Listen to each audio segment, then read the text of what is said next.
Last week, a general contractor called me in a panic because there was a clause 8 pages into a 15-page contract that he had signed. He wasn't aware of it. I ended up losing almost $50,000 on the job, and it was all because of a couple of sentences in a contract. Hi, I'm Matthew Grenade, and this is the Business of Building, where I talk about issues related to building contracting businesses, things like risk, insurance, contracts, kind of the nitty-gritty of how you scale a business in the contracting world. I run Dragonfly Insurance, and we work with clients every day on some of these challenges. I like to use this forum to share advice. Last week, a general contractor called me in a panic because there was a clause 8 pages into a 15-page contract that he had signed that basically said that put limits on how change orders worked. He wasn't aware of it. He thought the rules of the game were sort of one way, and turned out they were another way. The cost overruns ended up eating into his profit in a big way. I ended up losing almost $50,000 on the job, and it was all because of a couple of sentences in a contract. So today I'm going to walk you through four contract basics that really define the kind of the core of the agreement between you and your client. The first building block is pricing method. And this is basically how are you going to price the work that you're going to do for the client. There's really kind of three big ways to do that, and each one has different risks for you. The first is fixed price. And that's basically you say, here's a scope of work that I'm going to do. Here's what I'm going to charge you for it. The big challenge for you for that one is that if something becomes undiscovered and there aren't clauses in the contract for how those things are going to get dealt with, the extra cost is on you.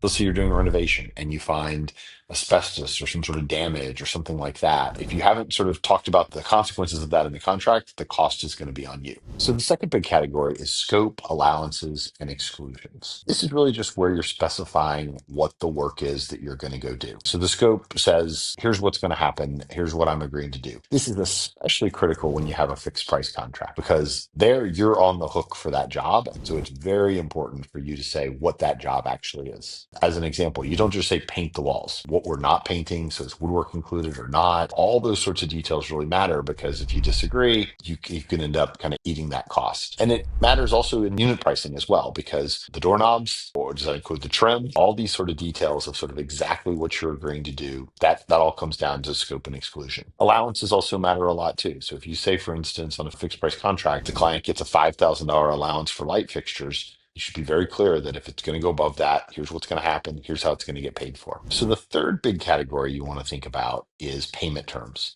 This has a huge impact on your cash flow. It's something you really have to think carefully about because, as we all know, contracting is a big cash flow challenge because your suppliers and laborers want to get paid today, and your clients want to pay you someday in the future, and that can create a huge challenge for you. And so there's really kind of three main ways that you can get paid. There's progress payments, there's milestone payments, and there's monthly payments, and they each are sort of friendly in different ways to the contractor. A progress payment means that, if you do 30% of the work, you're going to get 30% of the money. So let's say you're laying floors. You put in 30% of the floors, you get 30% of the money. That's a pretty kind of friendly way to do things. The other way to do it would be a milestone payment. These are trickier. Let's say, it's like I'll install the plumbing. When we get the inspection permit signed off on, then I get paid. Let's say you get stuck because of something at the 10-yard line and you don't get it done, then that means you don't get your money. Or let's say the inspection takes longer than you think. Well, you don't get your money. You got to be really careful with milestone payments. And finally, there's just monthly payments where you're getting paid a certain amount every month. That's obviously very friendly for your cash flow, less friendly to the client, and often it's something they resist. It's another way to do it. So the fourth and final clause that you want to think a lot about is the change orders.